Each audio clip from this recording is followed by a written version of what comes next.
నమస్తే welcome to India's largest digital media Suman TV. Eyesight కంటి ప్రాబ్లమ్స్తో చాలామంది బాధపడుతూ ఉన్నారు. ఎక్కువగా ఈ టీవీలు చూడడం, ఫోన్లు వాడడము, లైట్ ఫోకస్కి ఎక్కువగా ఉండడం వల్ల చిన్న వయసులోనే కంటికి సంబంధించిన సమస్యలు ఎక్కువ అవుతూ ఉన్నాయి. మరి ఈ కంటి చూపు మందగించే సమస్యని ఎలా కంట్రోల్ చేసుకోవచ్చు, న్యాచురల్గా ఎలా తగ్గించుకోవచ్చు, ఆయుర్వేదం ఏం చెప్తుంది, ఆయుర్వేదంలో ఎలాంటి మెడిసిన్స్ ఉన్నాయి, వీటన్నిటి గురించి మనం ఈరోజు మాట్లాడబోతున్నాం. మనతో పాటు స్టూడియోలో రెడీగా ఉన్నారు రైతు పరిమి మరీదాస్ గారు. మాట్లాడేద్దాం. నమస్తే మరీదాస్ గారు. నమస్కారం అండి. మరీదాస్ గారు, కంటి చూపు మందగించడం అవునమ్మా. ఒక వయసును బట్టి వచ్చే కంటి సమస్యలు వేరు, అవును. చిన్న వయసులో వచ్చే కంటి సమస్యలు వేరు. అవునమ్మా. అలాంటి కంటి చూపు మీద మన చిన్న వయసులోనే ప్రభావం పడడం వల్ల సమస్య ఎక్కువ అవుతుంది. మరి ఎలా తగ్గించుకోవచ్చు ఈ ప్రాబ్లంని? చిన్న వయసులో వచ్చే కంటి చూపు మందగించడం అనే సమస్యని మనం న్యాచురల్గా ఎలా తగ్గించుకోవచ్చు మరీదాస్ గారు? తీగ జాతిలో పొడపత్రని నేను చాలాసార్లు మన సుమన్ స్టూడియోలో మాట్లాడేటప్పుడు అంటే ఆ యొక్క తీగ జాతి ఎన్నెన్ని వ్యాధుల మీద కూడా పనిచేస్తుందని చెప్పాను. కానీ ఈరోజు కంటి చూపు మీద చెప్పబడుతుంది పొడపత్రి. ఈ పొడపత్రి అనేది చిన్న పిల్లలకి అంటే షుగర్ ఉన్న వాళ్ళకి కూడా కంటి చూపు మందగిస్తుంది. కనుక పొడపత్రి యొక్క రసాన్ని 2 డ్రాపులు కంట్లో పోస్తే కనుక తెల్ల పొర లేత మస్క అంటే షుగర్ వల్ల మస్క ఇవన్నీ తగ్గటానికి 100% తగ్గుద్ది. ఎందుకు ఇంత గొప్పగా చెప్పగలుగుతున్నానంటే అంటే జీవాలు కాసే వ్యక్తులు యాదవ సహోదరులు అవ్వచ్చు, చాలామంది అంటే వృత్తిధర్మంగా యాదవ సహోదరులు జీవాలు మొట్టమొదటి నుంచి కాస్తారు కాబట్టి వాళ్ళకి ఎక్కువ తెలుసు. ఎందుకంటే ఈ పొడపత్రి అనే ఆకు తప్పకుండా జీవాలకి ఏదన్నా కంటి పొర తెల్లగా వచ్చినప్పుడు ఆ యొక్క మేకలకు గొర్రెలకు కనపడినప్పుడు అప్పుడు ఏం చేస్తారంటే ఈ పొడపత్రు రసం అనే పోస్తారు. అంటే జీవాలకి ఇది పురాతన నుంచి ఈ విధంగా జీవాలు పోతారు కాబట్టి ఒక జంతువు అయినా మనమైనా ఒకటే నిజంగా చెప్పాల్సి వస్తాయి. కన్ను అనేది చాలా ఎలువైంది. అంటే కన్ను లేనప్పుడు ప్రపంచాన్ని మనం చూడలేము కనుక జీవాలకి ఈ పద్ధతిలో పోస్తారు కాబట్టి నేను అనుభవంతో తెలుసుకున్నాను కాబట్టి నేను కూడా పరిశోధన చేసుకున్నాను. నా షుగర్ ఉంది కదా, మరి షుగర్ ఉన్న వాళ్ళకి కొంచెం మస్క్ వస్తుంది, ఇది దీంట్లో ఎలాంటి సందేహం లేదు. కానీ నేనైతే కంట్లో పోసుకున్నప్పుడు నాకు కంటిలో నలకలు పోతం జరుగుతుంది. ఎందుకంటే నేను ప్రయాణాలు దుమ్ము ధూళి మొత్తం పడతాయి కంటికి. కానీ మనం ఒకటే అమ్మా, వైద్య శాస్త్రం చాలా గొప్పదే. కానీ వైద్య శాస్త్రం అనేది కొంతవరకు స్వస్థత. మరి అస్సలు మనం లారీ వెళ్తుంటే ఎంత దుమ్ము పడుతుందో గమనించండి. అసలు ఒక్కొక్కసారి కళ్ళు మూయాల్సి వస్తుంది అనమాట. అంటే అన్ని నలకలు మళ్ళీ బయట పోతామంటే అది భగవంతుడు మనకిచ్చిన ప్రకృతి, మనకిచ్చిన ఆరోగ్యం అని నేను చెప్పగలుగుతాను. దీంట్లో ఎలాంటి కొంతవరకే మనకి స్వస్థత. నిజంగా చెప్పలేం ఎంత దుమ్ము పడుతుందో చూసారా. కనుక ఈ పొడపత్రి ఆకు అనేది పోతే గనక తప్పకుండా తలలో నీరు కూడా బయటకు వచ్చి ఈ నలకలన్నీ బాగా వచ్చేస్తాయి. దీంట్లో ఎలాంటి సందేహం లేదు. చిన్న పిల్లలకు వచ్చే కొంతమంది మస్కులు ఉంటాయి, చాలామంది కళ్ళజోడు ఎందుకు పెడుతున్నారు, మస్క్ ఉందనే కదా. అందువల్ల ఈ యొక్క పొడపత్రి అనేది చాలా షుగరు, చిన్న పిల్లలకు వచ్చే షుగరు, పెద్దవాళ్ళకు వచ్చే షుగరు, కంటి చూపు తగ్గుతుంది కనుక ఈ పొడపత్రాకు అనేది గొప్ప ఔషధం. దీని ఆవు నేతితో చాలా అంటే రాగి యొక్కది పైన పెట్టి ఒత్తుగా పెట్టి ఆ మసిగా అంటే కరుదోపం అంటారు.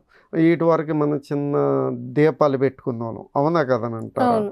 ఈ కరెంట్లు రానప్పుడు థామస్ అల్వా ఎడిసన్ ఈ కరెంటు మనకి తీసుకొచ్చే ప్రపంచానికి వెలిగినిచ్చాడు కాబట్టి అప్పుడు మనం దీపాలు వెలిగించేవా కరుదోపం అనేవాళ్ళు. అట్లా ఆవు నెయ్యితో దీన్ని తయారు చేస్తారు. అది మన వైద్య శాస్త్రం, మన భారత వైద్య శాస్త్రంలో రాయబడింది. అది రాసుకున్నప్పుడు కాటికని పెట్టుకునేవాళ్ళు తెలుసా. కాటిక మొన్నటిదాకా కాటిక పెట్టేవాళ్ళు. కనుక ఆ విధంగానే దీన్ని కాటిక ఆవు నెయ్యితోనే కాటికలాగా తయారు చేసుకోవచ్చు. అప్పుడు ఈ కంటి పొర్ర తెల్ల పొర తగ్గుతుంది, పూలు కూడా తగ్గుతాయి.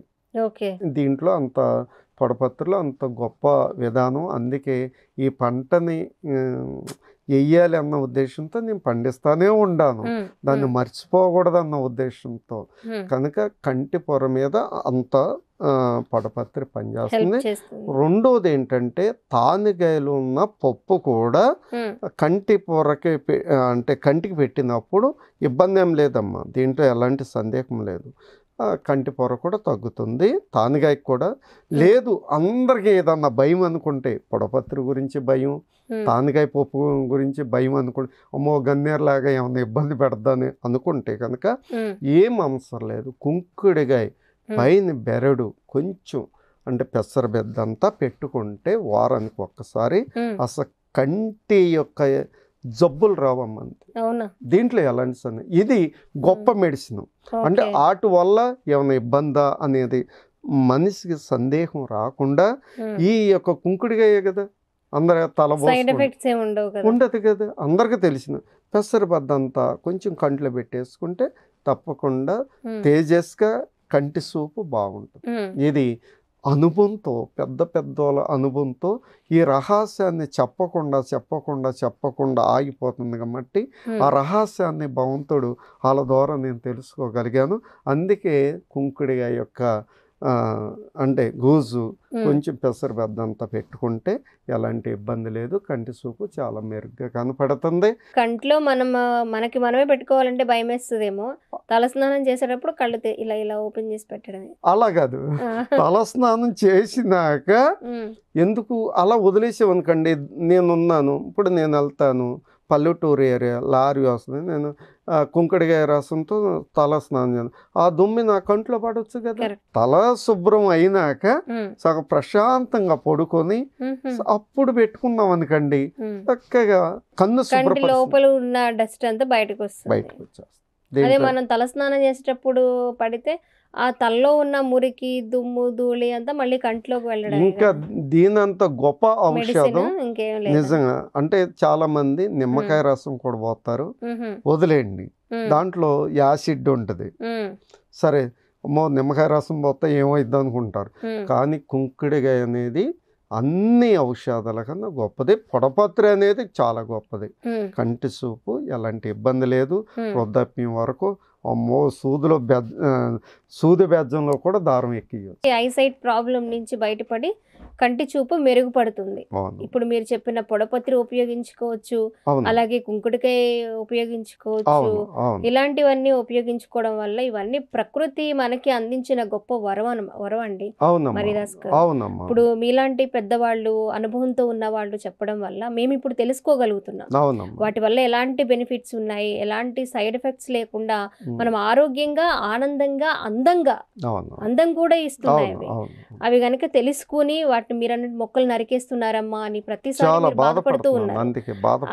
అలా కాకుండా దాని ప్రయోజనం ఏంటని తెలుసుకుని మరిదాస్ గారు లాంటి రైతులు ముందుకొచ్చి వాటిని, ఇప్పుడు 3 రకాల తీగజాతి మొక్కల్ని మరిదాస్ గారు వారి సొంత ఖాళీ ప్లేస్లో మీరు తీగజాతి మొక్కల్ని ఆయన పండిస్తూ ఉన్నారు.